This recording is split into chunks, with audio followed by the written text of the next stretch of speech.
Hello everybody, this is Friday, so let's change my calendar.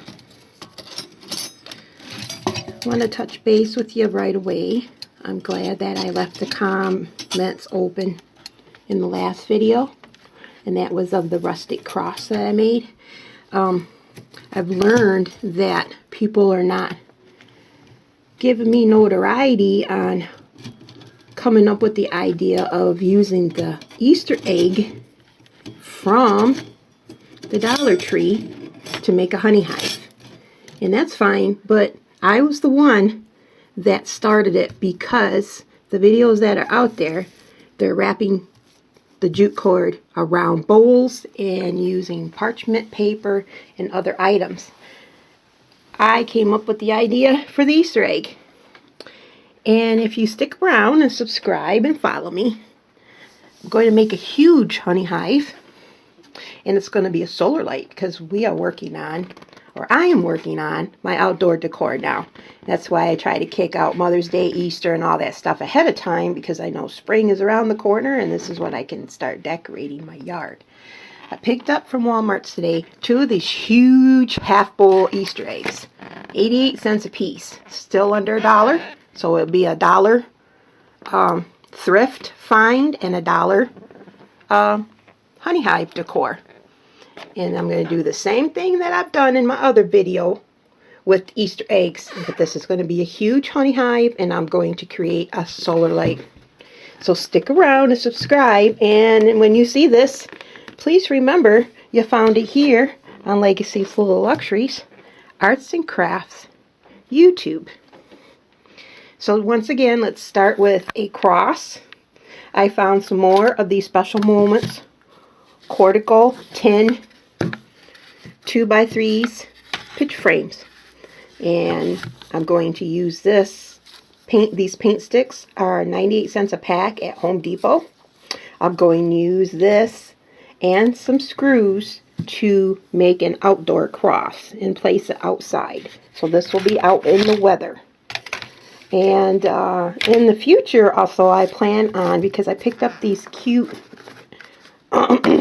excuse me, wire cutters, pliers today from Walmart for under $7.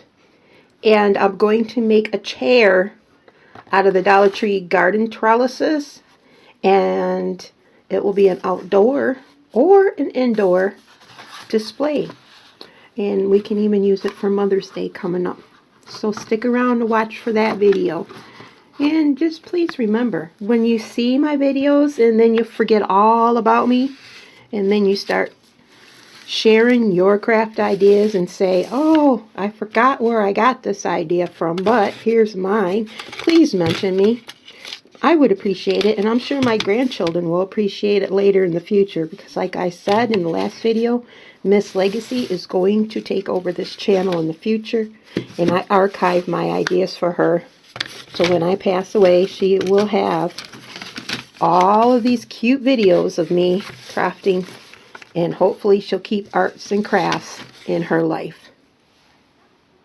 So let's continue with the slideshow. Make this outdoor cross. Oh, and I do have to find some screws. I bought some screws today because these are going to be screwed to the paint sticks. I don't think I might be able to use the screws when I remove these clips, but they're too tiny. I need something to go a little deeper through the wood on these paint sticks and also into the back frame of these cute little Special Moments tin wall decor. And this is what it looks like. They're not online. You have to buy them in the store. Get them while you can. They're seasonal. Alrighty. Let's continue with the slideshow.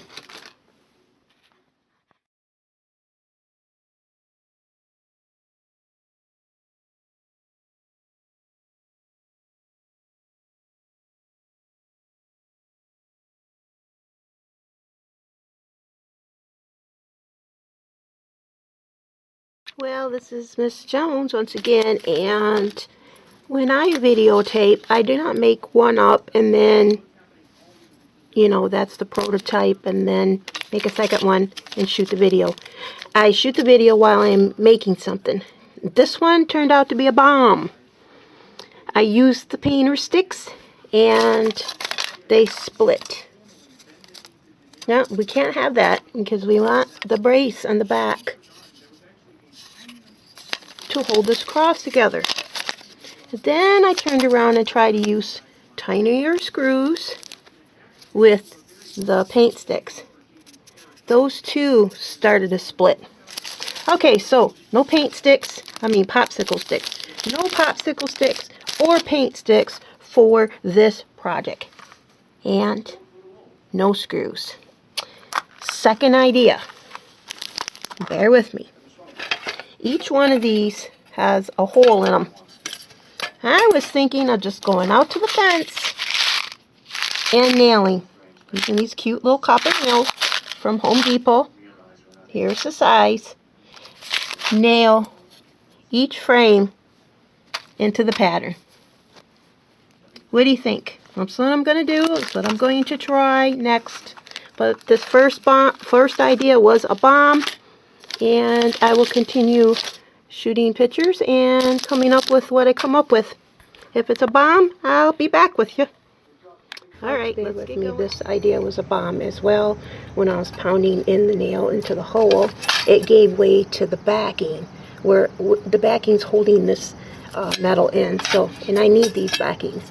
Next up, we're going to screw these on the fence gate. Alright, stay tuned. Thank you for bearing with me. You're learning right along with me.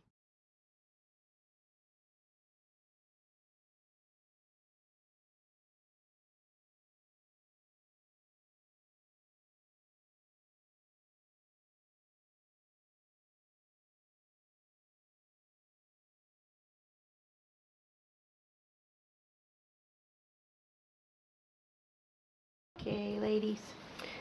The cross is screwed onto the fence, and I think it's a good idea that that's what it's settled with, because if I ever wanted to remove the cross, all I have to do is unscrew it, right? Or if it breaks down or whatever, that's how I can remove it. Before I add this polyurethane clear gloss protection, I'm going to sandpaper it a little bit around, just so that when I apply this agent, it will bond to that frame. So let's continue with the slideshow, and then we have to wait 3 to 4 hours to apply another coat. So what I'll do is apply a coat now, and then tomorrow I'll come out and apply a second coat. So let's get going with the sanding and then apply the polyurethane clear gloss. Here we go. It didn't take very much to stain it. It's because it's a small project, but there's a good coat on it. We're going to let it set and dry, and then tomorrow I'll come out and then I'll apply a second coat. What do you think? After the third try on something that I wanted to cross outside, finally figured it out. So stay tuned for Hiya, hiya, hiya. Real easy to make. All you need for this project is a Dollar Tree hummingbird feeder, a solar light, and you can find these at Walmart's for 97 cents if you want to get it cheaper. And then all these iridescent beads. I picked up a whole bag of these last year at the thrift store for 50 cents. I thought I was going to make, the girls have a little playroom right there, and I was going to dangle all these beads like curtains, and I never got around to doing it. Thus, I have a whole bunch left, and I am going to make solar lights out of them. And I already made one in another video, and it had 2 other designs. At this time, I'm just going to go purely with these 3 items, plus my clear silicone marine waterproof sealant. And what I'm going to do is remove this cap. I'm going to take my hot glue gun on high, place a hole right through the top of this hummingbird feeder. Then I'm going to remove this cap and make sure the light works. And there's a little bulb that's right in here on the cap. going to make sure that that bulb will fit through this hole that I created with the hot glue gun. And then on the bottom, I will glue this part to that part. So let's proceed, and I will see you at the end.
Hello, welcome back.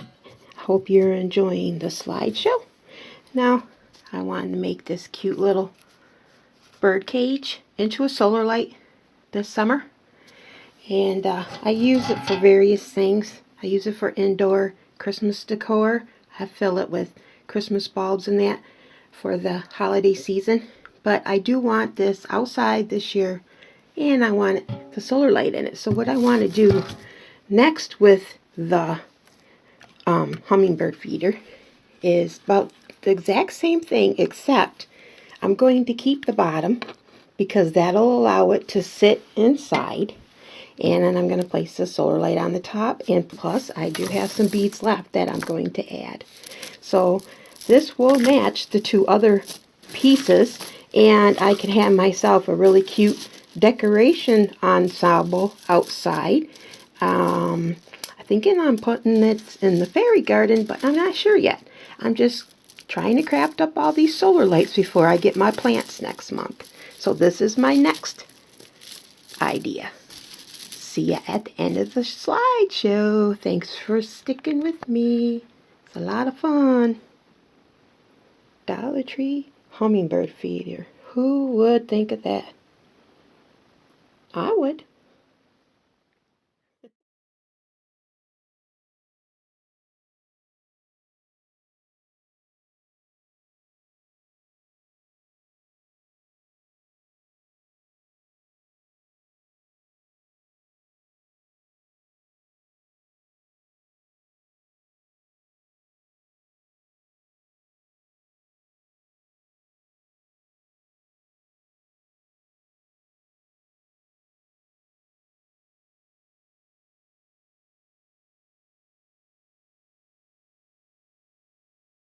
Here we are, about 8:45 in the evening. All the solar lights are on, but the two new ones are setting up with the silicone. Look at these Dollar Tree solar lights. Who would figure? Thank you for stopping in, and bless